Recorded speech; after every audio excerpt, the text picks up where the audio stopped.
Hey everybody, welcome to episode 3 of the Guns of Mike's collection. We're moving along nicely here. We're already on episode 3, we've got a long ways to go, but it's going to be fun and I'm really looking forward to this. I hope you are as well. A lot of people request that they want to see my entire collection, and I really don't want to make that long, intense, drawn out video and get everything in one place and go through everything. So I'll just make individual videos and just release them as time goes on. And about firearms in my collection, how much I paid for them, why they're still in my collection, how I got them, kind of the history of them. And we go from there. It's kind of story time, fun stuff, and you get to know about my collection a little bit more, and I share some fun, interesting stories. So, today we're going to be talking about my first purchase as an adult. My first actual registered to me as an adult, because I was 18, or actually 19 when I bought this.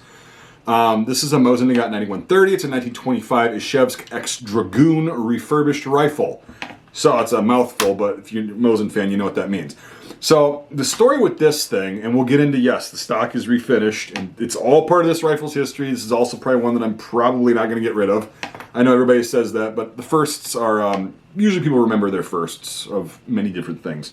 So this was basically... if I was popping pills before this, as far as surplus goes, I just injected straight into the vein.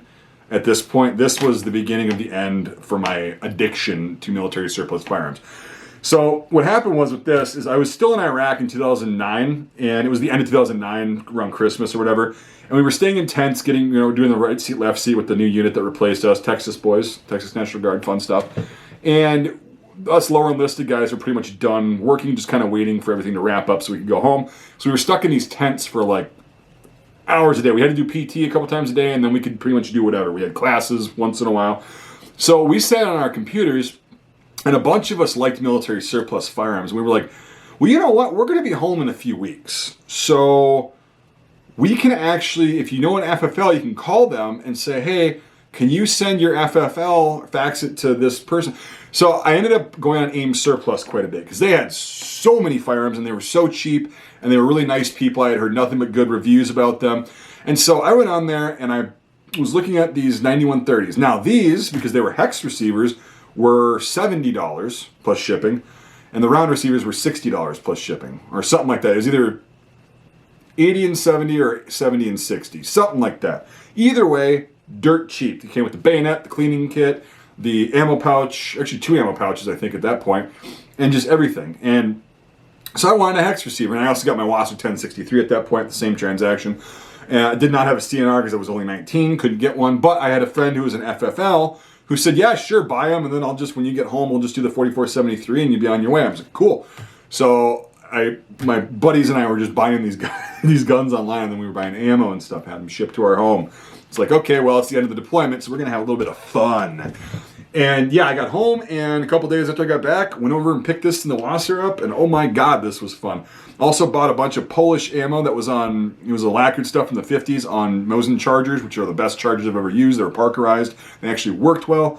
I still have a few of them somewhere. Well, quite a few of them. Wish I would have gotten more of that ammo, hindsight. Anyway, so the first time I went out and shot this thing, it still had the shellac on it and everything. I went up there and I was like, this is freaking cool. It kicks, it's got nice recoil. Working that bolt was really nice, and it was so cheap. And they're very well made guns, actually. Like they're sloppy, they're garbage guns. But it was like, this is a piece of history. I like this, they're cheap, and nobody really wants these things. They all think they're pieces of junk. So I was like, you know what? I need to get more. And so we went down to this place called Fleet Farm. It's a local kind of chain, like hardware, outdoors, tractor supply kind of thing. And they had these, but you had to pay shipping. That was the thing, is to buy it from AIM Surplus, it ended up costing about, $105, $110 with shipping. Although you knew what you were getting, you could get a hex receiver, but you go to Fleet Farm once in a while and say, hey, I want this one. And you get a hex receiver. So my buddy and I, my roommate, not only were we buying other guns on AIM Surplus that got shipped, we were buying tons of 9130s at Fleet Farm. We'd go down there and buy 2 and 3 at a time each, and then we'd use them to trade for other things. And he got like a Swedish M96 Mauser, and I decided to keep this one because it was my first one.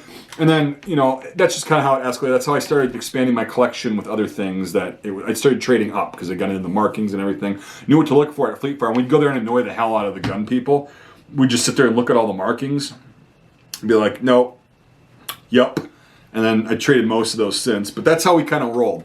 And so this one was my first one, and then it was funny because like in I think it was like 2011, we got into like gunsmithing, rebluing stuff with like the Birchwood Casey cheap shit. 19, 20, 21-year-olds sitting there in a townhome with a bunch of guns and nothing else to do except, when we work, but we come home and it's like, oh, let's just drink and gunsmith. So I decided to strip the shellac off of this bad boy and then put pine tar and turpentine on it, which, the finish, right? Which is cool. I don't regret that at all because it's part of the rifle's history, but I was a dumb 19 or 20-year-old when I did that. And it is what it is. But a lot of people did a lot worse, I consider. And it's also not the correct stock. This is a post-war stock. See, the escutcheons are the pressed-in ones. So really no harm, no foul. I could probably get a nice pre- or early war one with the screw-in escutcheons someday and then call this good. But I'm going to leave it the way it is because it's the rifle's history. And I believe this is the only hex receiver that I have left in my collection because I had a bunch of them at one point but then traded up, and all that. This thing's really accurate. It shoots great. It's fantastic. And what's weird is the bolt handle is actually pretty small. I wonder if that's just a Dragoon thing or whatever, because the numbers match and everything, which is pretty cool. It's an all matching rifle, which is cool, except for the stock, of course. But yeah, anyway, so this thing, I actually haven't hunted with this. I don't know why, but just never did. A lot of people have shot this and loved it. It's got some recoil to it. We've shot the piss out of this thing. I'm surprised the handguard isn't cracked. But yeah, it's a great rifle. I love it. But yeah, I just figured I'd share this. Nothing really special about it, except to me, it's special because it's my first Mosin Nagant and my first real hit of that. Oh my God, this is $80. Holy shit! And yeah, it was that. So anyway, there's that. That's about all I've got. Let me know in the comments, like what was some of your first military surplus experiences and acquisitions. Again, this is like 2009, 2010, the time frame for the price and everything. So it's a while ago. But yeah, so throw it down in the comments. Like, what are some of your first that you remember very vividly? I like hearing that stuff. And also, yeah, besides, if you want to support me more than just the liking the video and subscribing to the channel and commenting, you can consider becoming a Patreon supporter. Link to that is in the description, and also a YouTube channel member. $5 a month or more on either method of support gets you into my Discord server. But on the Patreon, you get an added perk of at $5 a month or more, access to exclusive podcast episodes that I release there every month. So go check that out. You can go read all about that if you want to become a supporter of the channel, and then also get some really cool exclusive content talking about military history, guns, etc., rants, you name it. So anyway, if you want to do that, cool. Otherwise, I really appreciate you guys watching. Again, let me know what you think in the comments. You guys mad at me that I refinished the stock at 19 years old, or do you understand? Anyway, thank you so much for watching, and we'll see you on the next episode of Guns of Mike's Collection.